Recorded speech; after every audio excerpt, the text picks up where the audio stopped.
Mapagpalang araw po sa inyong lahat. Ngayon po ay araw ng Huwebes, ika-12 ng Hulyo. Pakinggan po natin ngayon ang mabuting balita ng Panginoon. Pagbasa mula sa aklat ni Propeta Isaías. Pinapatnubayan mo ang mga taong matuwid at pinapatag mo ang kanyang landas. Panginoon, sinusunod ka namin at inaasahan, ikaw lamang ang lahat sa aming buhay. Pagsapit ng gabi, hinahanap-hanap ka ng aking kaluluwa. Kapag ang batas mo'y umiral sa daigdig, ang lahat ng tao'y mamumuhay ng matuwid. Ikaw ang nagbibigay sa amin ng kasaganaan, at anumang magawa namin dahil sa iyong pagpapala. Hinanap ka nila sa gitna ng hirap, nang parusahan mo'y ikaw ang tinawag. Ang katulad namin sa iyong harapan ay babaeng manganganak, napapasigaw sa tindi ng hirap. Nagdanas kami ng matinding hirap, ngunit walang naidulot na kabutihan. Walang tagumpay na naidulot sa bayan, wala kaming nagawa anuman. Ngunit ang mga anak mong namatay ay muling mabubuhay, mga bangkay ay gigising at aawit sa galak. Kung ang paanong ang hamog ay nagpapasariwa sa lupa, gayon ang Espiritu ng Diyos nagbibigay buhay sa mga patay. Ang Salita ng Diyos.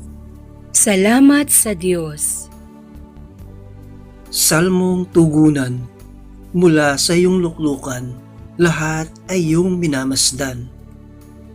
Ikaw, Panginoon, ay haring walang hanggan, di ka malilimot ng buong kinapal.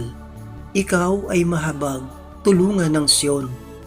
Pagkat dumating na ang takdang panahon, mahal pa rin siya ng iyong mga lingkod, bagamat nawasak at gumuhong lubos.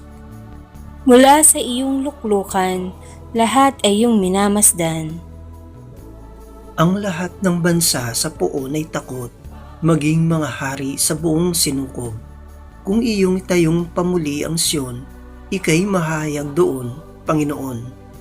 Daing ng mahirap ay iyong diringgin, di mo tatanggihan ang kanilang daing.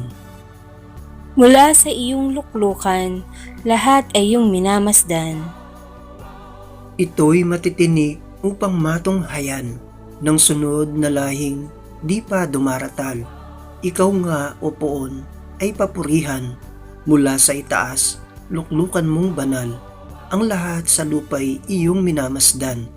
Iyong dinirinig ang pagtataghuyan ng mga bilanggong, ang hatol ay bitay upang palayain sa hirap na taglay. Mula sa iyong luklukan, lahat ay iyong minamasdan. Aleluya, aleluya. Kayong mabigat ang pasan ay kay Jesus maglapitan upang kayo'y masiyahan. Aleluya, aleluya. Ang mabuting balita ng Panginoon ayon kay San Mateo. Noong panahong iyon, sinabi ni Jesus, "Lumapit kayo sa akin, kayong lahat na napapagal at nabibigatan sa inyong pasanin, at kayo'y pagpapahingayin ko. Pasanin ninyo ang aking pamatok, at mag-aral kayo sa akin. Ako'y maamo at mababang loob, at makasusumpong kayo ng kapahingahan para sa inyong kaluluwa. Sapagkat maginhawang dalhin ang aking pamatok, at magaan ang pasaning ibibigay ko sa inyo." Ang mabuting balita ng Panginoon. Pinupuri ka namin, Panginoong Hesukristo.